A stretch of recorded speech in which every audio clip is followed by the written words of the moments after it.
Hi hello నమస్తే welcome to news. నేను మీ సిద్ధగవని సుదర్శన్.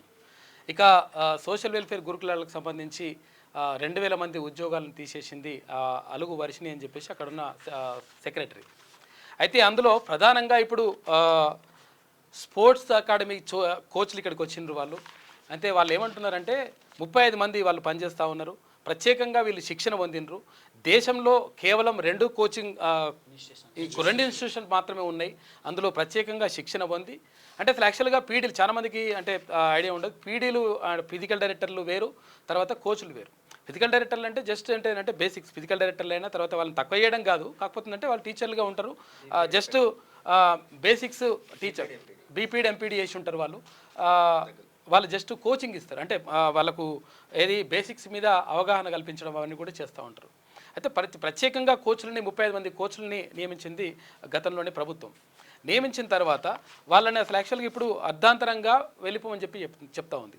అయితే వాళ్ళు ఏమంటున్నారంటే ఇప్పటికే అంటే అంతర్జాతీయ స్థాయిలో ఇంటర్నేషనల్ మెడల్స్ తీసుకొచ్చిండ్రు, తర్వాత నేషనల్ మెడల్స్ ఇక లెక్కలేనని నేషనల్ మెడల్స్ తీసుకొచ్చిండ్రు తెలంగాణకు సంబంధించి. ఇక తర్వాత జిల్లా స్థాయి రాష్ట్ర స్థాయి పోటీలకు సంబంధించి మాత్రం మొత్తం 4000 ఎన్ని ఉన్నాయి, 4000 చిల్లర 4187 ఏది మెడల్స్ తీసుకొచ్చిండ్రు. ఇందులో 3 అంటే ఇంటర్నేషనల్కి సంబంధించి చూస్తే 2 గోల్డ్ మెడల్లు, 3 సిల్వర్ మెడల్లు, 3 బ్రాంజ్ మెడల్లు, 31 పార్టిసిపేషన్స్. ఇవి ఇన్ని ఉన్నాయి. వీళ్ళు అంటే ఓన్లీ ఇప్పుడు ఏంది సోషల్ వెల్ఫేర్ గురుకులాలకు సంబంధించి స్పోర్ట్స్ అకాడమీ నుంచి ఈ 4 సంవత్సరాల నుంచి. తర్వాత ఇక్కడ ఏది నేషనల్ లెవెల్ అయితే ఇది అసలు లెక్కలేనని ఉన్నాయి. 137 గోల్డ్ మెడల్ ఉన్నాయి, 203 సిల్వర్ మెడల్స్ ఉన్నాయి, తర్వాత బ్రాంజ్ మెడల్స్ ఉన్నాయి. ఇవన్నీ కూడా అంటే ఇవి మొత్తం టోటల్గా 4187 మెడల్స్ తీసుకొచ్చింది. అసలు యాక్చువల్గా ఇప్పుడు ఏమనుకుంటున్నాం అంటే మనము ఇక్కడ పారా ఒలింపిక్స్ జరుగుతూ ఉన్నాయి, మొన్నటిదాకా ఒలింపిక్స్ అయినాయి. ఒలింపిక్స్లో మన క్రీడాకారులు మొత్తం భారతదేశం నుంచి పోతే 6 తీసుకొచ్చారు. ఆ 6లో ఒక్కటి కూడా గోల్డ్ మెడల్ లేదు. అంటే దీనికి అంతటికీ కారణం ఏంటి అంటే మన దగ్గర సరైనటువంటి మానవ వనరులు ఉన్నా కానీ విద్యార్థుల దగ్గర తర్వాత పిల్లల దగ్గర మంచి నైపుణ్యం ఉన్నప్పటికీ వారిని స్థానబెట్టేటువంటి కోచ్లని మనం నియమించకపోవడం, వాళ్ళకు సరైనటువంటి సౌకర్యాలు కల్పించకపోవడం వల్లనే మనం విఫలమైనమని చెప్పేసి అందరూ కూడా విశ్లేషకులు అందరూ అన్నారు. అది వాస్తవం కూడా. అయితే ఇప్పుడు ఇక్కడ సోషల్ వెల్ఫేర్ గురుకులాలకు సంబంధించి 35 మంది కోచ్లు ఎవరైతే ఉన్నారో వీళ్ళు ఒకటే అంశానికి సంబంధించి కాదు, ఒక్కొక్కరు ఒక్కొక్క దాంట్లో నిష్ణాతులు. ఒక ఆయన జుడో అయితే, ఒక ఆయన ఇంకా ఏది బాక్సింగ్, కబడ్డీ, తర్వాత ఇట్లా సాఫ్ట్ బాల్, ఇట్లా ఒక్కొక్కరు ఒక్కొక్క దాంట్లో నిష్ణాతులు. వాళ్ళు ఒక్కొక్క అంటే ఎవరైతే ఏ పిల్లగానికి ఏ అమ్మాయికి ఎందులో అయితే ప్రావీణ్యం ఉంటుందో వాళ్ళని ప్రత్యేకంగా గుర్తించి రాష్ట్ర వ్యాప్తంగా ఉన్నటువంటి గురుకులాలు అంటే సోషల్ వెల్ఫేర్ గురుకులాలు అందరినీ గుర్తించి ప్రత్యేకంగా వాళ్ళని తీసుకొచ్చేసి ప్రత్యేక శిక్షణ ఇచ్చి వాళ్ళని రాటుదేలినటువంటి క్రీడాకారులుగా తయారు చేస్తూ ఉంటే వీళ్ళని నేషనల్స్కి అంటే స్టేట్ లెవెల్కి, తర్వాత నేషనల్ లెవెల్కి, ఆ తర్వాత అంతర్జాతీయ స్థాయికి కూడా తీసుకుపోతూ ఉన్నారు. అంటే అటువంటి పరిస్థితి ఉన్నటువంటి వీళ్ళని అర్ధాంతరంగా ఈ అలుగు వర్షిణి అని చెప్పేసి ఆమె ఐఏఎస్ ఆఫీసరు ఏది సోషల్ వెల్ఫేర్ గురుకులాకి సెక్రటరీగా పనిచేస్తుంది. ఇప్పుడు మొన్న వచ్చింది ఆమె. అంతకుముందు ఆర్ఎస్ ప్రవీణ్ కుమార్ చేసిండు, తర్వాత రోనాల్డ్ రోస్ట్ చేసిండు, తర్వాత నవీన్ నికోలస్ చేసిండు, సీతాలక్ష్మి చేసిండు. వీళ్ళందరూ చేసినా కానీ వీళ్ళందరూ కూడా ఇటువంటి క్రీడాకారుల్ని తయారు చేసేటువంటి కోచ్లు ఉండాలి. తర్వాత ఉండడం ద్వారా విద్యార్థులలో ఎవరైతే లోలో ఉన్నటువంటి ప్రతిభ ఏదైతే ఉంటో దాన్ని వెలికితీయడానికి అవకాశం ఉంటుందని చెప్పేసి వాళ్ళందరూ భావించి వాళ్ళందరూ కూడా కొనసాగిస్తూ ఉన్నారు. వాళ్ళు కొనసాగించడం ద్వారానే ఇక్కడ మనం ఇన్ని మెడల్స్ మొత్తం కూడా 4187 మెడల్స్ వాళ్ళు సాధించారు రాష్ట్ర స్థాయి, జాతీయ స్థాయి, తర్వాత అంతర్జాతీయ స్థాయికి సంబంధించి ఓన్లీ సోషల్ వెల్ఫేర్ గురుకులాలకు సంబంధించి. అంటే ఇటువంటి ఆ పరిస్థితి అంతా కూడా పక్కకు పెట్టేసి ఆమె ధన్మని తీసుకొచ్చేసి మిమ్మల్ని అందరినీ తొలగించేస్తున్నాం అంటే పిల్లలు కూడా అంటే వాళ్ళు అసలు యాక్చువల్గా విజువల్స్ ఉన్నాయా, ఆ పిల్లల్ని కూడా అంటే ఇష్టం వచ్చినట్టుగా ఒకసారి శ్యామ్ ఒకసారి ఆపది పిల్లల్ని కూడా మొత్తం కూడా ఏది రాటుదేలినటువంటి మంచి క్రీడాకారులుగా వాళ్ళు తయారు చేసిండ్రు. ఒక్కసారి చూడవచ్చు మనం ఇక్కడ అంటే వీళ్ళ కోచింగ్ సంబంధించి దృశ్యాలు మనం ఒకసారి చూసుకోవచ్చు.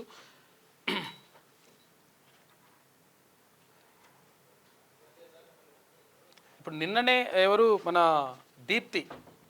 దీప్తికి అక్కడ పారాలింపిక్స్లో ఇది బ్రాంజ్ మెడల్ వచ్చింది. అంటే అసలు యాక్చువల్గా కోచ్ అక్కడ గుర్తుపట్టిండట. ఫస్ట్ అసలు యాక్చువల్గా వెంకటేశ్వర్లు సార్ అని చెప్పేసి చిన్నగా ఉన్నప్పుడు, అంటే 4వ తరగతి ఉన్నప్పుడు ఆమెను గుర్తించిన తర్వాత ఆమెకు ట్రైన్ చేస్తే బాగుంటుందని చెప్పేసి అనుకున్నాడు. ఆ తర్వాత 4వ తరగతి నుంచి ఆమెకు ట్రైనింగ్ స్టార్ట్ చేసిండ్రు దీప్తికి సంబంధించి.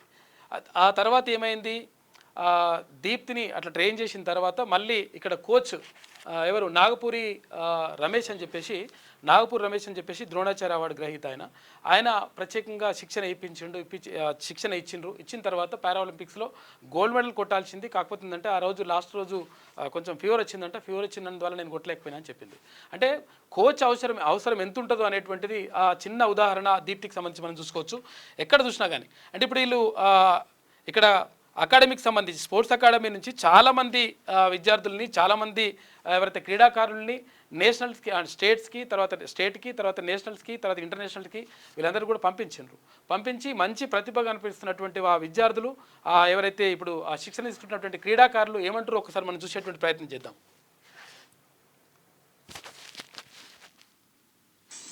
గుడ్ ఈవినింగ్ మేడం, నేను ఎం ప్రవీణ్ కుమార్. నేను తెలంగాణ సోషల్ వెల్ఫేర్ క్రీడలో చదువుతున్నాను. ఇక్కడ స్పోర్ట్స్ అకాడమీకి నేను 6వ తరగతి వచ్చినాను. ఇప్పుడు ప్రస్తుతం 10th క్లాస్ చదువుతున్నాను. ఈ 6వ తరగతి నుంచి 10వ తరగతి దాకా నేను 3 డిస్టిక్లు ఆడినా. ఆ డిస్టిక్లో 3 గోల్డ్ కొట్టినా. 3 స్టేట్లు ఆడినా. 3 స్టేట్లలో 3 గోల్డ్ కొట్టినా. 3 నేషనల్స్ ఆడినా. అలా 3 మెడల్స్ వచ్చినాయి, 2 సిల్వర్లో 1 బ్రాంజ్. ఇప్పుడు నేను ఈ నేషనల్సే కాకుండా ఇప్పుడు అంతర్జాతీయ స్థాయిలో కూడా పోవాలనుకుంటున్నాను.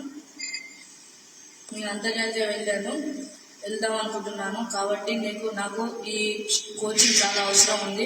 మీరు దయచేసి కోచింగ్ తీయకండి. ఎందుకంటే నేను ఇక్కడ చాలా ప్రాక్టీస్ చేసుకున్నాను. కోచింగ్ మంచి జరుగుతుంది. కాబట్టి నేను ఇంకా ఒలింపిక్ స్థాయికి పోవాలనుకుంటున్నాను. నేను శ్రీహర్ ప్రసాద్. ఇప్పుడు నేను స్టేట్ స్పోర్ట్స్ అకాడమీలో ఉన్నా. మా సోషల్ వెల్ఫేర్. నేను ఇంతకుముందు స్విచ్ నేర్చుకుని ఉంటే ఒక జూడో గేమ్ కోసమే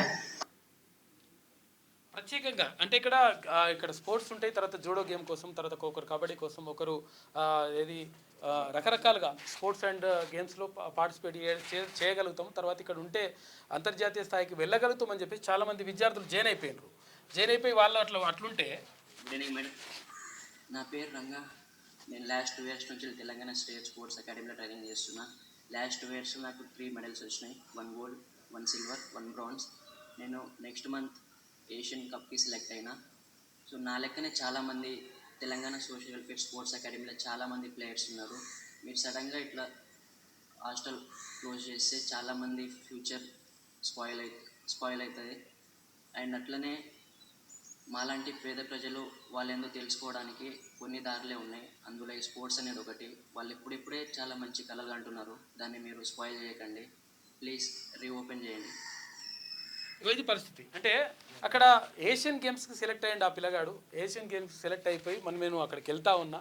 తర్వాత అసలు యాక్చువల్గా Telangana social welfare sports academy ఉండడంతో నేను అక్కడ మంచిగా ఇట్లా చేయగలిగినా అని చెప్తున్నాడు. ఈ అబ్బాయికి స్పోర్ట్స్ అథారిటీ ఆఫ్ ఇండియా, ఈ అబ్బాయి నేషనల్లో ఆడే పర్ఫార్మెన్స్ చూసి స్పోర్ట్స్ అథారిటీ ఆఫ్ ఇండియా ఇతన్ని ఎంపిక చేసి ప్రత్యేక శిక్షణ గోవాలో ఇప్పిస్తుంది. ఇప్పుడు sports authority of India, central government. ఇలాంటి పిల్లలను కూడా చాలామంది రాటదల్లి మన సోషల్ వెల్ఫేర్ నుంచి ఇటువంటి పిల్లలు చాలామంది కూడా రాటదల్లిలు ఇంటర్నేషనల్. మొన్న చెస్లో కూడా 4 ఇంటర్నేషనల్ ఉజ్బెకిస్తాన్కి పోయొచ్చిళ్ళు. ఇప్పుడు ఈ అబ్బాయి కజకిస్తాన్ వెళ్ళబోతున్నాడు. జోర్డాన్లో ఇప్పుడు హ్యాండ్బాల్ అబ్బాయి ఆల్రెడీ ఆడుతున్నాడు మ్యాచెస్ ఇండియా నుంచి. ఇలా ఎంతోమంది పేద పిల్లలకు కొన్ని క్రీడా విభాగాలు వాళ్ళకి తెలియకుండా కూడా వాళ్ళ పేరెంట్స్ కానీ వాళ్ళు కానీ ధైర్యం చేసి ఎక్కడెక్కడో ఉన్నా కూడా ఇక్కడికి పంపించి వాళ్ళని శిక్షణ మొదలుపెట్టినాం 2019 నుంచి ఇప్పటి వరకు కూడా ఎంతో. అసలు లేదు సార్, రికమెండ్ కాదు. అసలు మా స్టోరీ ఏంటంటే మేము పూర్వం నుంచి క్రీడాకారులం సార్. ఒక్కొక్కరం 20-25 జాతీయ స్థాయిలో పథకాలు సాధించి చిన్నప్పటి నుంచి కోచ్ కావాలనే ఒక కళతోనే మేము మన భారతదేశంలో 2 స్పోర్ట్స్ ఇన్స్టిట్యూషన్స్ ఉన్నాయి. ఓన్లీ 2 మాత్రమే ఉన్నాయి. అలా అడ్మిషన్ రావాలంటే అది ఒకటి పట్యాల ఉన్నది, ఒకటి గ్వాలియర్ ఉన్నది. Netaji Subhash National Institute of Sports Patiala, LNIP ఒకటి గ్వాలియర్లో ఉన్నాయి సార్. ఇలా అడ్మిషన్ ఓన్లీ లిమిటెడ్ మెంబర్స్కి, ఆల్రెడీ క్రీడా హిస్టరీ ఉన్న వాళ్ళకి మాత్రమే స్పెషలైజేషన్లో అడ్మిషన్స్ వస్తాయి. ఆ అడ్మిషన్లు కూడా ఎట్లా వస్తాయంటే మేము ఆడిన ఏ స్థాయిలో ఆడి పిల్లలు వీళ్ళు సర్టిఫికేట్ వెరిఫికేషన్ ఒకటి ఉంటుంది. ఫిజికల్ యాక్టివిటీస్ ఉంటాయి మాకు అలా కాంపిటీషన్ లెవెల్లో. మన థియరీ ఎగ్జామ్ ఉంటుంది, జనరల్ నాలెడ్జ్ ఎగ్జామ్ ఉంటుంది, మాకు ప్రాక్టికల్ ఎగ్జామ్ ఉంటుంది, స్పెషలైజేషన్స్ అన్ని ఇంటర్వ్యూ కూడా ఉంటుంది మాకు. ఇవన్నీ బేస్ చేసి ఎవరైతే టాప్లో ఉన్నారో ఆ టాప్ 14-18 మందికి మాత్రమే అడ్మిషన్ ఇస్తారు సెంట్రల్ గవర్నమెంట్లో. అది వివిధ సబ్జెక్టులు అంటే పిల్లలను ఎట్లా ఇంప్రూవ్ చేయాలనే వివిధ nutrition, sports psychology, sports physiology, sports anthropometry, sports medicine, ఇలాంటి వివిధ సబ్జెక్టులలో మాకు సబ్జెక్ట్ మొత్తం నేర్పించి ఎట్లా పర్ఫార్మెన్స్ తేవాలి, కండిషనింగ్ ట్రైనింగ్ సంబంధించి GTMT general theory of method training, ఇవన్నీ సబ్జెక్టులు పెట్టి మాకు ఒక సంవత్సరం పాటు ప్రత్యేక శిక్షణ ఇస్తారు. ఆ శిక్షణ ఇవ్వడమే కాకుండా మాకు సవాళ్ళతో కూడుకున్న పరీక్షలు ఉంటాయి అక్కడ, సెమిస్టర్స్. ఎవ్రీ 5 monthsకి ఒక సెమిస్టర్, 2 సెమిస్టర్లు 14 ఎగ్జామ్లు జరుగుతాయి మాకు. 14 ఎగ్జామ్ 28 ఎగ్జామ్ రాసి మేము క్వాలిఫై అయితే మాకు పట్టా ఇస్తారు. అక్కడ ఫెయిల్ అయితే కూడా పట్టా ఇయ్యారు, మళ్ళీ సప్లిమెంటరీ రాసుకోవాలి. సేమ్ ఈ ఎగ్జామ్స్ లాగానే ఉంటాయి. ఓన్లీ స్పోర్ట్స్ సైన్స్ సంబంధించిన వాటిపైన ఎగ్జామ్స్ ఉంటాయి. మాకు ఆ పట్టా పొంది మేము బయటికి వచ్చినాం. 2019 ఇలా మన సోషల్ వెల్ఫేర్లో నోటిఫికేషన్ ఇచ్చి 2018 ఎండింగ్లో మన త్రూ పేపర్ నోటిఫికేషన్ ఇచ్చిళ్ళు. సోషల్ వెల్ఫేర్లో క్రీడా అకాడమీలు ఓపెన్ చేస్తున్నాం, వేకెన్సీస్ ఇట్లా ఉన్నాయి, అప్లై చేసుకున్న వాళ్ళు చేసుకున్నారంటే మేము చేసుకున్నాం. 70-80 మంది పైగా చేసుకున్నారు. ఒక 10 మంది ఎక్స్పర్ట్స్ని, స్పోర్ట్స్ ఎక్స్పర్ట్ని, ఇప్పుడు రమేష్ సార్, ద్రోణాచారి రమేష్ సార్ లాంటి వాళ్ళను ఆడ ఇంటర్వ్యూలో కూర్చోబెట్టి వాళ్ళతో మాకు ఇంటర్వ్యూ చేయించి మెరిట్ ఆధారంగా మళ్ళీ ఒక 35 మంది కోచెస్ని తీసుకున్నారు. తీసుకొని ఆ 2019 నుంచి కూడా మేము వివిధ స్కూళ్ళల్లో పోయి ట్రైనింగ్ అకాడమీలు డిఫరెంట్ స్కూళ్ళల్లో, COI స్కూళ్ళల్లో గ్రౌండ్ మంచిగా ఫెసిలిటీ ఉన్నా కూడా, ఎందుకంటే పిల్లలకు ఆడడానికి గ్రౌండ్ కావాలి కాబట్టి ఆ స్కూళ్ళల్లో మమ్మల్ని పంపించడం జరిగింది. మేము పోయి ఫిబ్రవరి 1న జాయిన్ అయినాము. ఫిబ్రవరి 1న జాయిన్ అయినప్పటి నుంచి 2024 సెప్టెంబర్ 3వ తారీఖు వరకు కూడా ఎవరైతే గురుకులాల సెక్రటరీలుగా చేసిల్లో RS Praveen Kumar sir, Ronald Raj sir, Naveen Nicola sir మరియు సీతాలక్ష్మి మేడం కూడా పర్ఫార్మెన్స్ బేస్ చేసుకొని, అంటే పర్ఫార్మెన్స్ బేస్ మీన్స్ ఈ పిల్లలకు మనం ఈ స్పెషల్ కేటగిరీ పెట్టినాం, వీళ్ళకి ఏమన్నా ఇంప్రూవ్మెంట్ ఉందా, వీళ్ళకి ఏమన్నా ఉపయోగం ఉందా, ఏ స్థాయికి వచ్చింది వీళ్ళు అని చెప్పి అది కన్సిడర్ చేసి ప్రతి సంవత్సరం కూడా రెన్యువల్ చేసుకుంటా రావడం జరిగింది. అలాగే 2024-25 అకాడమిక్ గాను సీతాలక్ష్మి మేడం ఉన్నప్పుడు రెన్యువల్ చేసింది. మరి సెప్టెంబర్ 3వ తారీఖున అర్ధాంతరంగా మా స్కూళ్ళలోకి ఏదో సర్క్యులర్ వచ్చిందని చెప్పి మా ప్రతి అకాడమీలో ఉన్న ప్రిన్సిపల్స్ కూడా ఇట్లా సర్క్యులర్ వచ్చింది. హానరోరియం బేసిస్ మన పార్ట్ టైం ఇప్పుడు అలుగు వర్షిని మేడం ఉన్నారు, IAS అలుగు వర్షిని మేడం గారు ఉన్నారు. ఇట్లా మరి సెక్రటరీ నుంచి మాకు సర్క్యులర్ వచ్చింది, బాబు మీరు ప్రాక్టీస్ రావద్దు, బంద్ చేయండి, మళ్ళీ తర్వాత ఏమన్నా ఉంటే మాకు ఇన్ఫర్మేషన్ వస్తే చెప్తాము, ప్రస్తుతానికి కదా మీరు రాకండి. పిల్లల పరిస్థితి అంటే వాళ్ళు రోధిస్తున్నారు, ఏడుస్తున్నారు. వాళ్ళు మాకు శిక్షణ లేదు, మాకు శిక్షకులు ఏడబేళ్ళు 3 రోజుల నుంచి వస్తలేరని మాకు ఫోన్లు, వాళ్ళకి ఎవరు ఫోన్లు ఇస్తారో మాకు తెలియదు. పేరెంట్స్ వచ్చినా కూడా వివిధ పేరెంట్స్ మాకు ఫోన్ చేస్తారు, మీరు ఎందుకు బంద్ చేసిళ్ళు, మా పిల్లల భవిష్యత్తు అని మమ్మల్ని అడుగుతారు. మమ్మల్ని పని చేసుకున్నదని చెప్పి మేము చేసినాము. ఇప్పుడు మమ్మల్ని తీసేసినాక మేమేం చేయలేము కదమ్మా. ఇప్పుడు ఏమున్నా ప్రభుత్వం కానీ సెక్రటరీ కానీ నిర్ణయం తీసుకోవాలని చెప్పి వాళ్ళకు కూడా మేము సమాధానం చెప్పుకుంటూ వస్తున్నాం. ఇది కూడా పెడతా అంటారు కదా, ఏది మన స్పోర్ట్స్ యూనివర్సిటీ పెడతా అని చెప్పేసి మా ముఖ్యమంత్రి అంటారు. ఇక్కడ వీళ్ళు ఏమైనా ఉపయోగపడతారా? వీళ్ళు నెక్స్ట్ స్పోర్ట్స్ అకాడమీకి, స్పోర్ట్స్ యూనివర్సిటీకి కావాల్సిందే వీళ్ళు. ఒక స్కూల్ స్థాయిలో నీకు ఇంటర్నేషనల్ లెవెల్లో ఉంటే నెక్స్ట్ యూనివర్సిటీలలో ఒలింపిక్స్కి ఇండియాకి వీళ్ళే మెడల్ తీసుకొస్తారు. రేవంత్ రెడ్డి గారు ఏదైతే నేషనల్ గేమ్స్కి తెలంగాణని మొన్న పోయి కేంద్ర మంత్రి వర్యులను కలిసి, మాండవీయ గారిని, కేంద్ర స్పోర్ట్స్ మంత్రిని కలిసి, నాకు నెక్స్ట్ ఇయర్లో తెలంగాణలో నేను జాతీయ స్థాయి క్రీడలు నిర్వహించాలని అనుకున్నాడు. అంత చేసే బదులు ఈ స్పోర్ట్స్ అకాడమీ కంటిన్యూషన్ చేస్తే ఇక్కడి నుంచే నరేంద్ర మోడీ గారు 2036లో ఒలింపిక్స్ పెడతా అన్నారు కదా, ఈ పిల్లలే మెడలిస్టులు అవుతారు. ఎప్పుడైనా ఇండియాకు పార్టిసిపేషన్ ఉండేది, నెక్స్ట్ గోల్డ్ మెడల్ ఇండియాకి తీసుకురావడానికి చాలా అవకాశాలు ఉంటాయి. అంటే ఏ రంగాల్లో, అంటే ఏ అంశాల్లో కోచింగ్ ఇస్తారు? ఇక్కడ మొత్తం 21 అకాడమీలు ఉన్నాయి sir. Judo, boxing, cricket, golf, wrestling, chess, ఇలా అథ్లెటిక్స్ 21 అంశాలు. Men, boys, girls. వీళ్ళని ఫస్ట్ తీసుకున్నారు సార్. మమ్మల్ని తీసుకున్నాక కోచెస్ రిక్రూట్మెంట్ అయ్యాక పిల్లలను కూడా మేము డైరెక్ట్ తీసుకోలేదు. వీళ్ళ సెలక్షన్ ప్రాసెస్ ఎంత కఠినంగా జరిగిందంటే ఫస్ట్ స్కూల్ లెవెల్ సెలెక్షన్, తర్వాత mandal level selection, zonal level selection, state level selection, state level తర్వాత అందరినీ పిలిపించి వాళ్ళకు ఒక 15 days క్యాంపు. ఆ క్యాంపులో ఎవరైతే బెస్ట్ ఉంటారో ద బెస్ట్లో బెస్ట్ ఆ బెస్ట్ 40 మెంబర్స్ని తీసుకున్నాం. ఆ 40 మెంబర్స్ 0 నుండి వచ్చారు. అంటే దే ఆర్ ఫిట్. వాళ్ళు ఒక స్టోన్, ఆ స్టోన్ని అందరు కోచెస్ ఏం చేశారు, మార్చారు. ఇప్పుడు మన కోచింగ్ కూడా సార్, ఇప్పుడు మా పిల్లల బాధ ఏంటంటే ఒక 1 year ప్లాన్ని ఒక కోచ్ ఏం చేస్తాడంటే ఒక 1 yearని డివైడ్ చేసుకొని preparatory phase, competition phase, transition ఫేజ్గా డివైడ్ చేసుకొని ఆ ఫేసెస్ తగ్గట్టుగా మేము ట్రైనింగ్ ఇస్తుంటాం. అట్లా పిల్లలు ఇప్పుడు ఒక లెవెల్కి వచ్చారు. లెవెల్కి వచ్చాక నేను ఎల్లుండి 9th నాకు సౌత్ జోన్ టోర్నమెంట్ వచ్చింది సార్. నేను నా గురించి అయితే ఇప్పుడు మనకు రిజర్వేషన్ ఆగదు. 1 month ముందే నేను పిల్లలు ఆడాలంటే కంఫర్ట్గా వెళ్ళాలి. అండ్ 1 month ముందు నాకు 3 months శాలరీ లేకున్నా కూడా వాళ్ళ టికెట్లు అప్ అండ్ డౌన్ రిజర్వేషన్, వాళ్ళ రిజిస్ట్రేషన్ అన్నీ చేసి పెట్టిన. ఇప్పుడు ప్రిన్సిపాల్ మేడం ఏమంటున్నారు, నువ్వే లేవు వీళ్ళని ఎవరు తీసుకుపోతారు, అసలు వీళ్ళకి పర్మిషన్ వస్తలేదు అంటే, మేడం ఇది నాకు ఇలా జరుగుద్దని తెలియదు. మనకు టీచర్స్ చూస్తున్నారు, పిల్లలు చూస్తున్నారు, అందరు చూస్తున్నారు. వాళ్ళు ఎలా ప్రాక్టీస్ చేస్తారు మేడం, నన్ను తీసేసిండు, పిల్లలు ఆడాలి కదా, పిల్లల భవిష్యత్తు ఎలా అంటే, మేడం అన్నారు కదా నేను లెటర్ పెడుతున్నా, లెటర్కి ఇది పరిస్థితి అంటున్నారు. రిప్లై లేదు. నేను స్పోర్ట్స్ ఆఫీసర్ సార్ ఫోన్ చేశా, చూద్దామయ్యా అంటున్నాడు. చూస్తూ ఇప్పటికీ 20 రోజుల నుంచి నేను లెటర్ పెడుతున్నాను సార్. ఎల్లుండి సోమవారం రోజు పోవాలి. దీని సమస్య అసలు ఇప్పటికి తెలియని సమస్య. ఇప్పుడు మన ఈయన హ్యాండ్బాల్ కోచ్ మొన్న అన్న స్టూడెంట్ జోర్డాన్ సెలెక్ట్ అయ్యారు సార్ హ్యాండ్బాల్లో ఏషియన్ గేమ్స్కి, Asian championship 10th junior Asian championship select అయ్యారు. ఈ కోచ్ వెళ్ళి మేడం ఇలా సెలెక్ట్ అయ్యారు మరి ఇలా అంటే, ఒకప్పుడు అంటే మనకు తీసుకున్న మెయిన్ ఉద్దేశము సార్ మా పిల్లలకు క్యాష్ ఇన్సెంటివ్స్ ఉండేది సార్. అంటే నేషనల్ మెడల్ కొడితే, ఇండివిజువల్ మెడల్ కొడితే 1 lakh, నువ్వు స్టేట్ మెడల్ కొడితే 5,000, నేషనల్ ఆడితే 7,000, ఇట్లా క్యాష్ ఇన్సెంటివ్స్ కూడా ఇచ్చేది. ఇప్పుడు ఎక్స్పెన్సెస్ పెట్టే సిచ్యువేషన్లో కూడా లేదు.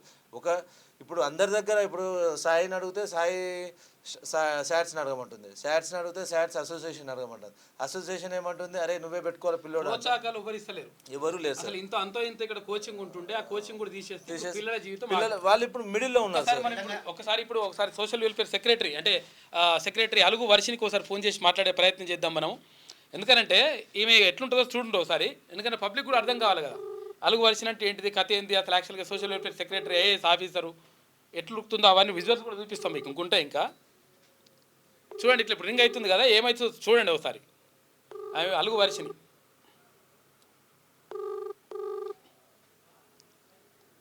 ఆ ఫోన్ ఎత్తది ఎన్నడు కూడా, ఎందుకంటే ఆమె కథను వేరే ఉంటుంది లెక్క. ఎవరికి కాదు ఆమె. ఒక మెసేజ్ వస్తుంది ఇప్పుడు చూడండి. ఆమె ఇప్పుడు ఇంక ఇదన్నా పెట్టి తీసేసిందా ఏంది, మేము ఫోన్ చేస్తున్నామని తీసేసినట్టుంది. పొద్దున మాట్లాడినాం కదా, this is Alugu Varshini please send a message అని చెప్పేసి అటువంటిది పెట్టింది ఒకటి, ఒక టోను ఎత్తది ఆమె, ఫోన్ ఎత్తది.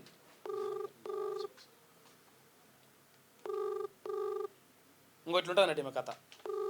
వీళ్ళని అర్ధాంతరంగా అసలు యాక్చువల్ కోచ్లు అంటే పిల్లల్ని అసలు జాతీయ అంతర్జాతీయ స్థాయిలోకి తీసుకుపోవడం అనేటువంటి చాలా ఇంపార్టెంట్. తర్వాత పేద పిల్లలు, ఇప్పుడు తర్వాత అంతో ఇంతో పిలిచిన వాళ్ళు పైసలు అంటే ఎట్లా ఏదైనా వేసుకుంటారు అనుకుంటే వాళ్ళు కూడా వేస్తారో ఏదో తెలియదు. వాళ్ళు కూడా ప్రైవేట్ ఇన్స్టిట్యూషన్స్ నుంచి కూడా ఇక్కడికి వచ్చి ట్రైనింగ్ తీసుకుంటారు. ప్రత్యేకంగా ఇందులో అడ్మిషన్ కూడా దానికోసమే తీసుకుంటారంట. ఒకసారి ఏమైతే ఎట్లకైనా ఎత్తది, ఎందుకంటే అది ఉండే మెసేజ్ ఉండే, ఆ మెసేజ్ తీసేసింది. పొద్దున మాట్లాడినాం కదా మనము. ఇగో looks like I'm in some work, not able to attend your call. Please leave a message. ఇగో ఇట్లుంటుంది అన్నట్టు లెక్క. This is Alugu Varshini please send a message. ఇట్లా నేను బాగా బిజీలో ఉన్నా, ఇటువంటి డైలాగులు ఉంటాయి. ఒకసారి మనము అది జాయింట్ సెక్రటరీ హనుమంత్ నాయక్తో మాట్లాడేటువంటి ప్రయత్నం చేద్దాం ఒకసారి. అడిషనల్ సెక్రటరీ మీరు డయల్ చేస్తున్న నంబర్ ప్రస్తుతం social welfare additional secretary Hanumanth నాయక్తో ఒకసారి మాట్లాడే ప్రయత్నం చేద్దాం. చేస్తున్న నంబర్ ప్రస్తుతం బిజీ పెట్టుకున్నాడు. ఇక దయచేసి ఒక్కొక్కటి కథలు ఉంటాయి వీళ్ళవి. ఇప్పుడు ఎవరితో చెప్పాలి, ఎవరు కావాలి, ఏం కథ అసలు యాక్చువల్గా. మీరు డయల్ చేస్తున్న నంబర్ ప్రస్తుతం బిజీగా. మొత్తం మీద 2,000 మందిని తీసేసిండ్రు. ప్రత్యేకంగా ఇప్పుడు ప్రధానంగా ఏంటంటే కోచ్లు అసలు యాక్చువల్గా అంటే స్పోర్ట్స్ అండ్ గేమ్స్లో మంచిగా రాణించాలంటే విద్యార్థుల భవిష్యత్తు మంచిగా ఉండాలంటే ఇటు కోచ్లే. ఇప్పుడు ఆ ద్రోణాచార్య అవార్డు గ్రహీత ఆయన రమేష్ సార్ లేకపోతే ఒకవేళ ఇప్పుడు దీప్తి ఇప్పుడు అదేంటి ఒలింపిక్స్లో మెడల్ సాధించేది కాదు, ఏది బ్రాంజ్ మెడల్ వచ్చింది. అసలు యాక్చువల్గా gold medal already silver medal వచ్చేది ఉండే, కాకపోతే అంటే కొంచెం జ్వరంతో రాలేదంట. చెప్పండి ఇంకా అట్లా ఏంటి పరిస్థితి? ఇలాంటి పరిస్థితిలో అతి కష్టమైన కాలంలో మా పిల్లలు ప్రాక్టీస్ చేసినారు. ఎటువంటి సిచ్యువేషన్ అంటే మా అకాడమీ స్టార్ట్ చేయగానే కరోనా స్టార్ట్ అయింది. మా పిల్లలు కరోనా స్టార్ట్ చేసినప్పుడు ఆ టైంలో మా కోచ్లు హాఫ్ ఆఫ్ ద శాలరీస్ వచ్చినా రాకున్నా కూడా ప్రతిరోజు మానిటర్, రోజు వీడియో కాల్ ఆడిటర్ చేసుకుంటూ కనవలో జూమ్ క్లాసులు పెట్టి అందరూ మాస్కులు పెట్టుకొని రూరల్ ఇళ్లలో ఉండి ఎక్కడొక్కడో తిరుగుతుంటే కోచ్లు అందరూ వాలంటరీగా సర్వీస్ 2 years కంప్లీట్గా ప్లాన్ ఉంటే వర్కౌట్ ఆన్లైన్లో రోజు మార్నింగ్ ఈవినింగ్ వర్కౌట్ చేసినాం మేము. ఆ రోజు చేసిన పిల్లలు ఈరోజు మాకు ఆ ముత్యాలు ఇవాళ మాకు ఫ్రూట్స్ ఇస్తున్నాయి. ఇంత కష్టపడి చేస్తున్నాం. ఈ పిల్లలు అద్భుతంగా నేషనల్లో ఆల్మోస్ట్ నేషనల్ సార్ మేము ఆ రోజు ఈరోజు ఇంటర్నేషనల్ మేము ఇంకోటి ఈ అకాడమీస్ అని ఓపెన్ చేయడానికి ఈ నేషనల్ ఈ డిస్టిక్ అనే ప్రొవిజన్తో పెట్టలేదు మేము. ఈ సొసైటీ నుంచి ఫ్యూచర్ ఒలింపియన్స్ తయారయ్యాలనేదే మాట అని ఫ్యూచర్ దృష్టితోనే అప్పుడు ఆ రోజు ప్రవీణ్ సార్ వాళ్ళ దృష్టితోని ఈ అకాడమీ స్టార్ట్ చేయగలిగింది. బట్ ఈరోజు వచ్చేసరికి మేము ఎక్స్పెక్టేషన్ వాళ్ళ ఎక్స్పెక్టేషన్ ఉందో ఈరోజు కంప్లీట్ కొలాప్స్ అయిపోయి కంప్లీట్ డ్రాప్ అవుట్ స్టేజ్కి వచ్చింది.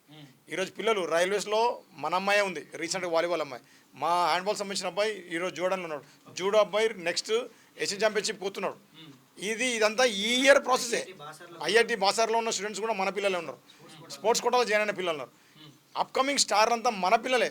ఇంకోటి తెలంగాణ టీం పోతున్నదంటే ఆల్మోస్ట్ ఆల్ 50% పిల్లలంతా మన 50% పిల్లలంతా మన సొసైటీ పిల్లలే అలా లీడ్ చేస్తున్నారు. ఈరోజు జూడోకి సంబంధించిన పిల్లలు 22 మంది పిల్లలు పోతున్నారు. 22 పిల్లలు కూడా చెన్నై పోతున్నారు.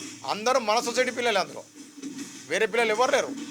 ఆ పిల్లలకి ఒక 1 month బిఫోరే ట్రాన్సిట్ అమౌంట్ పైసలన్నీ కోచరమే ఎస్టాబ్లిష్ చేసుకు పెట్టుకున్నాం. అందులో ఈ పైసలు వస్తాయా రాదా అనేది తర్వాత సంగతి. ఈ పిల్లలు చేసేదంతా అమ్మాయిలే చేసే వర్కౌట్ ఇది.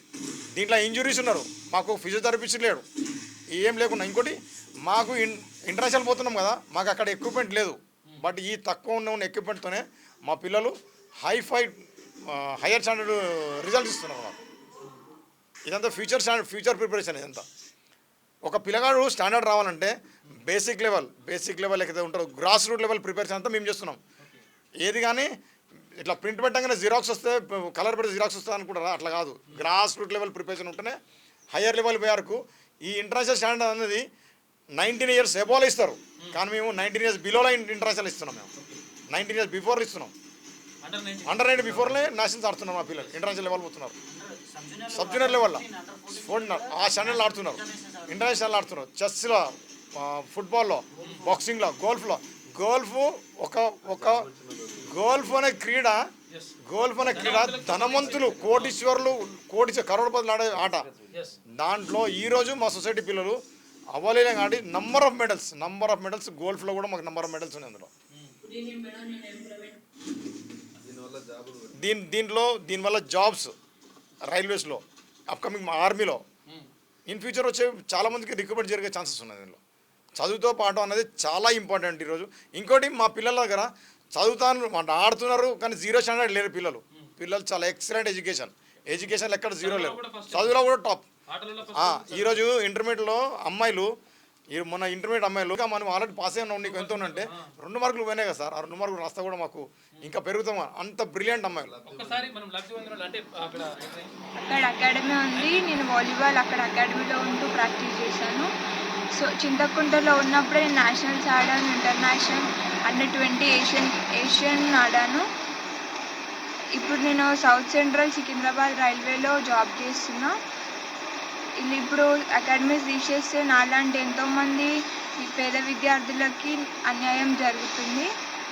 మీరందరూ నాకు సోషల్ వెల్ఫేర్ ఎంతో ఫైనాన్షియల్గా కూడా హెల్ప్ చేసింది.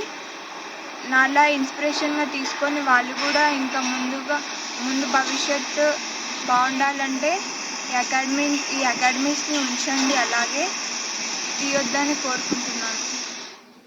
ఈ అమ్మాయి ఇప్పుడు ఇక్కడ ఏది సౌత్ సెంట్రల్ రైల్వేలో ఇప్పుడు సికింద్రాబాద్లో జాబ్ చేస్తుంది. అంటే రైల్వే స్పోర్ట్స్ కోటా కింద, ప్రత్యేకంగా స్పోర్ట్స్ కోటా కింద డిగ్రీ 2nd yearలోనే జాబ్ వచ్చింది ఆ అమ్మాయికి. అంటే అసలు యాక్చువల్గా మంచి క్రీడాకారులను తయారు చేస్తున్నటువంటి కోచ్లని అర్ధాంతరంగా ఇష్టం వచ్చినట్టుగా తీసుకుంటే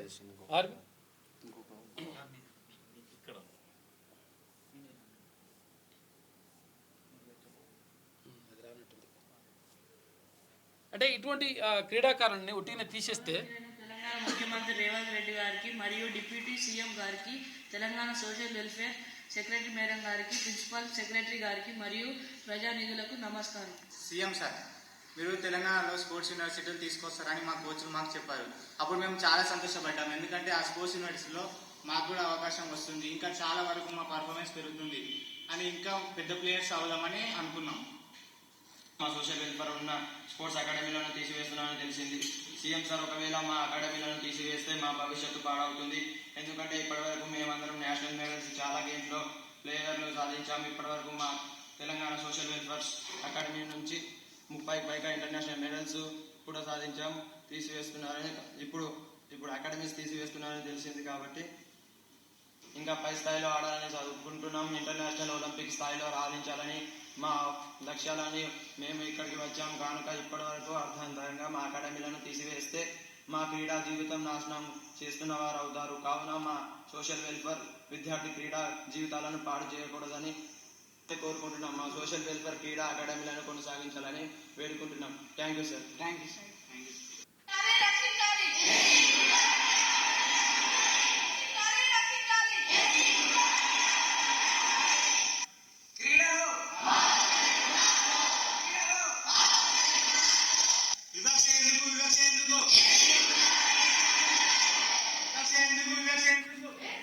ఇట్లా పిల్లలు మొత్తం కూడా ఎట్టి పరిస్థితుల్లో ఈ స్పోర్ట్స్ అకాడమీని కొనసాగిస్తేనే మా భవిష్యత్తు బాగుంటుంది అని చెప్పేసి వాళ్ళు అంటా ఉన్నారు.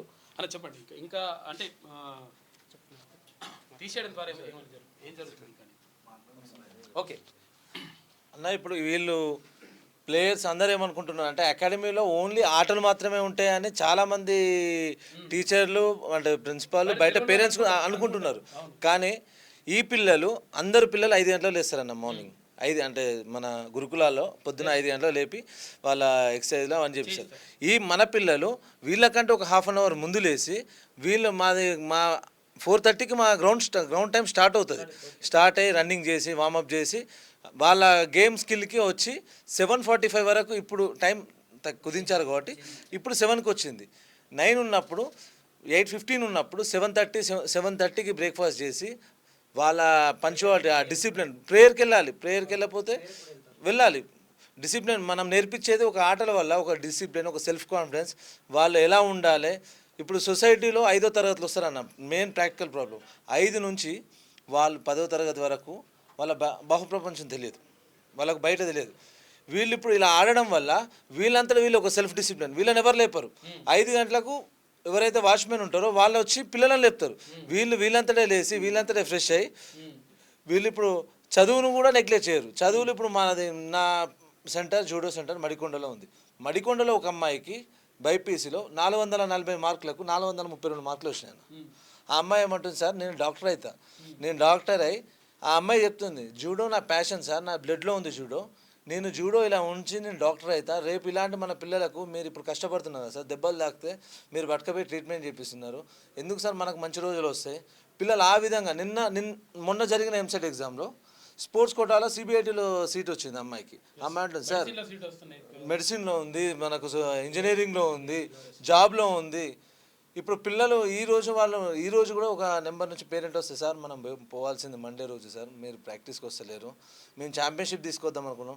మన 22 మంది పోతున్నాం అన్న, 22 మందిలో నేను ఎక్స్పెక్ట్ చేసేది అట్లీస్ట్ మాది ఇండివిజువల్ ఈవెంట్ అన్న. ఇప్పుడు ఇండివిజువల్కి ఇలా ఇండివిజువల్ స్పోర్ట్స్ ఉంది, టీమ్ ఉంది.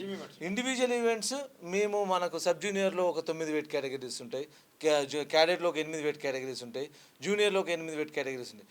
ఇప్పుడు పిల్లలు, సార్ మనల్ని ఇట్లా అంటున్నారు, మనం పోదాం సార్, ఖచ్చితంగా మా పేరెంట్స్ వస్తారు, మనం కప్పు తీసుకొని వద్దాం సార్, ఛాంపియన్షిప్ తీసుకొచ్చి చూపెడదాం, అప్పుడైనా మారుతుంది కావచ్చు సెక్రటరీ మేడం మనసు అప్పుడైనా మారుతుంది కావచ్చు అని సెక్రటరీ అయితే Telangana social welfare residential sports academies వివిధ డిస్టిక్లలో వివిధ స్కూళ్ళల్లో పెట్టిళ్ళు. అట్లా అని చెప్పి కంబాట్ స్పోర్ట్స్ అంటే ఇండోర్ గేమ్స్ కోసం షేక్పేట్లో మన సిఓసి స్కూల్ ఆవరణలోనే ఒక పెద్ద ఇండోర్ స్టేడియం కట్టిళ్ళు, social welfare separate sports stadium. అది చాలా స్పెషలైజేషన్గా కట్టిళ్ళు. అలాంటి స్టేడియంలో కూడా మేబీ తెలంగాణలో లేవు. అలాంటి స్టేడియంలో judo, boxing, wrestling, chess, athletics, golf పిల్లలు అలానే పడుకుంటారు, వాళ్ళకి రూమ్స్ ఉన్నాయి, అలానే ప్రాక్టీస్ చేయడానికి ప్రాక్టీస్ ఎరీనా ఉన్నది. వెంటనే వాళ్ళు పొద్దునే మార్నింగ్ ప్రాక్టీస్ చేసి ఫ్రెష్ అప్ అయ్యి స్కూల్లోకి వెళ్ళి బ్రేక్ఫాస్ట్ చేసి మళ్ళీ స్కూల్ ప్రేయర్ అటెంప్ట్ అయ్యి క్లాసులన్నీ అటెంప్ట్ అయ్యి మళ్ళీ 4:30కి వస్తారు. 4:30కి రాగానే వాళ్ళు ఒక 30 మినిట్స్లో మళ్ళీ ఫ్రెష్ అప్ అయ్యి మళ్ళీ 5 to 6:30 మళ్ళీ ప్రాక్టీస్ స్టార్ట్ అవుతుంది. 6:30కి ప్రాక్టీస్ అయిపోయినాక ఇమీడియట్లీ వాళ్ళు డిన్నర్ పోతారు. డిన్నర్ పోయిన ఇమీడియట్లీ మళ్ళీ నైట్ స్టడీ అవర్స్ కూడా పోతారు. వాళ్ళు 9 గంటల వరకు నైట్ స్టడీ అవర్స్ ఉంటాయి. స్టడీ అవర్స్లో కూడా అంటే మేము ఏం చేస్తామంటే ఓన్లీ క్రీడలే ఆడి పిల్లల భవిష్యత్తు ఖరాబ్ కాదనే ఉద్దేశం చదువును కూడా మేము దగ్గరుండి వాళ్ళకు వాళ్ళకి ఎంత విలువైందో కూడా మేము చెప్తున్నాం. అంటే ఆటలే ఆడిపించి పిల్లలు మాకేం సంబంధం, ఇక మేము చేయించినామని మేము పోము. ఆ పిల్లగాడు ప్రేయర్కి పోయి ఆ పీడి ఆవరణలోకి చేరేదాకా మేము అక్కడనే ఉంటాం. ఇట్లా అంత పెద్ద స్టేడియంలో పిల్లలు ఇప్పుడు 100 మంది పిల్లలు రోధిస్తున్నారు, సార్ మీరు రాండి అంటే మాకు లోపలికి రావడానికి అవకాశం లేదు, మేము ఎలా రావాలి? ఇగో ఇది పరిస్థితి మొత్తం మీద. ఇక్కడ అలుగు వర్షిని ఎవరైతే ఐఏఎస్ ఆఫీసర్ ఉన్నారో ఇప్పుడు సోషల్ వెల్ఫేర్ గురుకుల సెక్రటరీ, ఆ సెక్రటరీ దగ్గరికి 2000 మంది వచ్చిండ్రు ప్రత్యేకంగా. ఇప్పుడు ఈ 35 మంది పాపం ఏంటంటే పాపం కాదు అసలు, యాక్చువల్గా వీళ్ళు ఉంటేనే దేశ భవిష్యత్తు, దేశంలో క్రీడాకారులకు నిజంగా మంచి జరగాలంటే ఇటువంటి కోచ్లని కొనసాగించాల్సినటువంటి అవసరం ఉంటుంది. ప్రత్యేకంగా ఇంకొంతమంది రిక్రూట్ చేసుకోవాలి, కానీ ఉన్న కోచ్ని తీసేసి నేను స్పోర్ట్స్ అకాడమీని ఖతం చేసి పడేస్తా అని చెప్పేసి ఇగో అలుగు వర్షిని అంటా ఉందంటే ఇగో ఈమె దగ్గరికి వచ్చిండ్రు. వస్తే ఇక మొత్తం పరిగెత్తుకుంటూ వెళ్ళిపోతుంది ఆమె. ఈమెనే ఆ మహానుభావురాలు. ఆమె ఫోన్ ఎత్తది. ఇక ఆమె మొత్తము అతీంద్రియ వ్యక్తి అనమాట, ఇక మనుషులకు సంబంధించిన వ్యక్తి కానట్టుగా ఫీల్ అవుతుంది ఆమె. ఫోన్లో టోన్ ఉండే, అది ఇందాక ఉన్నది కదా చూసిరుగా, this is Alugu Varshini please send a message అని ఇట్లా అంటది ఆమె, పెద్ద మనిషి. ఇంకో పరిగెత్తుకుంటే వెళ్ళిపోతుంది, ఇక వెళ్ళిపోతుంది. ఇట్లా వీళ్ళందరూ కూడా అంటే అక్కడ టీచర్లు కానీ తర్వాత అందరూ కూడా బాగా ఇబ్బంది పడుతూ ఉన్నారు. తర్వాత అక్కడికి వచ్చి ఆమె దగ్గరికి వచ్చి ఆందోళన చేస్తూ ఉన్నారు. చేస్తూ ఉంటే కూడా కనీసం పట్టించుకోవట్లేదు. మరి ఆమె ఏందో మరి పరిస్థితి ఏందో మరి అర్థమవుతలేదు. కానీ ఈమె సోషల్ వెల్ఫేర్ గురుకుల సెక్రటరీ. ఆమె మొన్ననే వచ్చేసి మొత్తం ఆగమాగం చేస్తుంది. మరి ఆమె ఉద్దేశం ఏందో మరి, ఇది సోషల్ వెల్ఫేర్ గురుకులను ఆగం చేద్దాం అనుకుంటుందా, లేకపోతే గవర్నమెంట్ను బదనాం చేద్దాం అనుకుంటుందా, మరి ఆమె ఉద్దేశం ఏందో తెలియదు. కానీ ఇష్టం వచ్చినట్టుగా ఇటువంటి ప్రవర్తన చేస్తుంది ఆమె. దీనివల్ల ప్రభుత్వానికి కూడా చెడ్డ పేరు వస్తుంది. దయచేసి మీరు అర్థం చేసుకోవాలి, ప్రభుత్వానికి కూడా చెడ్డ పేరు వస్తుంది ఇటువంటి సంఘటనలు జరగడం ద్వారా. కాబట్టి 100% ఎవరైతే ఇప్పుడు ఈ కోచ్లు ఉన్నారో ఈ కోచ్లని కొనసాగించాల్సిన అవసరం ఉన్నది. తర్వాత సోషల్ వెల్ఫేర్ గురుకులకు సంబంధించి సోషల్ వెల్ఫేర్ స్పోర్ట్స్ అకాడమీని 100% కొనసాగించాల్సిన అవసరం ఉంది. తర్వాత ఇక్కడ కోచ్లను కూడా కొనసాగించాలి. 3 నెలల జీతాలు కూడా రాలేదంటే ఆ 3 నెలల జీతాలు కూడా జీతాలు ఇవ్వాలి. తర్వాత వీళ్ళని కొనసాగించాలి. కొనసాగించడం ద్వారానే ముఖ్యమంత్రి గారు ఏదైతే ఆశయం పెట్టుకున్నారో, ఒకైతే లక్ష్యం పెట్టినరో, నిజంగా ఒక మంచి సంకల్పం తీసుకుంటే ఆయన స్పోర్ట్స్ యూనివర్సిటీని ఏర్పాటు చేద్దామని చెప్పేసి అనుకుంటుండు. దానికి కావాల్సినటువంటి మొత్తం సరంజామా ఇక్కడ నుంచి వస్తుంది. ఇక్కడ నుంచే కాదు, రాష్ట్ర వ్యాప్తంగా చాలా రకరకాలుగా వస్తుంది. ఇక్కడ నుంచి కూడా ఎక్కువ వచ్చేటువంటి అవకాశం ఉంది. 35 మంది కోచ్లు ప్రత్యేకంగా నేషనల్ లెవెల్లో మంచి కోచింగ్ తీసుకొని తర్వాత నేషనల్ మెడల్స్, ఇంటర్నేషనల్ మెడల్స్ అవన్నీ కొట్టినటువంటి వాళ్ళే వీళ్ళందరూ కూడా. కాబట్టి 100% వీళ్ళని కొనసాగించాల్సిన అవసరం ఉంది. ప్రభుత్వం దీనిపైన ఆలోచించాలి. లేకపోతే ప్రభుత్వం అనవసరంగా బదనాం అయిపోతుంది. మరి బదనాం చేయాలనే కుట్రలో భాగంగా మరి అలుగు వర్షిని వ్యక్తి మరి ఇటువంటి పని చేస్తుంది అనేటువంటిది కూడా అనుమానం వస్తూ ఉంది. కాబట్టి దీని మీద ప్రత్యేకంగా దృష్టి సారిస్తే బాగుంటుంది. అంటే ఈ క్యూ న్యూస్ ద్వారా మేము గౌరవనీయులైన రేవంత్ రెడ్డి గారికి తెలియజేయడం ఏమిటంటే రాబోయే అంతర్జాతీయ స్థాయి కానీ ఒలింపిక్స్లో కానీ ఖచ్చితంగా ఈ క్రీడా అకాడమీలను కొనసాగిస్తే మన ఈ సోషల్ వెల్ఫేర్ నుంచి కూడా పిల్లలు ఖచ్చితంగా ప్రాతినిధ్యం వహించి ఒలింపిక్లో ఇంటర్నేషనల్స్లో కూడా మెడల్ తీసుకొచ్చే కెపాసిటీ మన పిల్లల దగ్గరన్నది. ఇంకా మీకు వీలైతే దీన్ని ఇంకా ప్రక్షాళన చేసి పిల్లలకు ఇంకా అడ్వాన్స్ ఎక్విప్మెంట్ ఇచ్చి మంచి పిల్లలకు ఆహారంలో మన న్యూట్రిషన్లో కానీ అన్ని విధాలుగా వాళ్ళకు లబ్ధి చేస్తే మాత్రం ఖచ్చితంగా మీ పేరు ఈ తెలంగాణలో జీవితం మొత్తంలో నిలబడతారు సార్. దయచేసి మా అందరి తరపున కూడా మా క్రీడా శిక్షకులను కాపాడాలి మీరు. ఎందుకంటే మీరు మొన్న ఇచ్చిన స్టేట్మెంట్ 351 కోట్ల స్పోర్ట్స్ బడ్జెట్ పెట్టిన పక్కకు చాలా సంతోషించిన. అరే మనకి ఎప్పటి నుంచి లేని బడ్జెట్ 351 కోట్లు సపరేట్ పెట్టిన రేవంత్ అన్న రాగానే స్పోర్ట్స్ యూనివర్సిటీ మనకు కొరియాకు పోయి వచ్చి వాళ్ళని కన్సల్ట్ అయ్యి స్పోర్ట్స్ యూనివర్సిటీ అనౌన్స్ చేసిండు. నియోజకవర్గానికి ఒక స్పోర్ట్స్ స్కూల్ ఇస్తున్నాడు. ఈ సంతోషం మాకు కనీసం 10 రోజులు కూడా అనుభవించక ముందే మమ్మల్ని తీసి రోడ్డు మీద పడేసి ఈ రోజున. కాబట్టి 100% వీళ్ళని కొనసాగించాలి. తర్వాత కొనసాగించడంతో పాటు ఇంకా కావాల్సిన ఎక్విప్మెంట్స్ ఇచ్చేసి 3 నెలల జీతం ఇచ్చేసి 100% కొనసాగించాలని చెప్పేసి రాష్ట్ర వ్యాప్తంగా కూడా వీళ్ళకి మద్దతు పెరుగుతూ ఉంది. తర్వాత ఇంకోటి ఏంటంటే ప్రభుత్వం అనవసరంగా బదనాం అవుతుంది. దయచేసి ఈ కోచ్లను కొనసాగించి తర్వాత కోచ్లను కొనసాగించడంతో పాటు ఆ 2000 మంది ఉద్యోగులు ఎవరైతే టీచర్స్ ఉన్నారో వాళ్ళందరినీ కూడా తీసుకోవాలని చెప్పేసి డిమాండ్లు వస్తూ ఉన్నాయి. ఈ విషయం రాష్ట్ర ప్రభుత్వం పరిశీలిస్తే బాగుంటుంది. లైక్ చేయండి.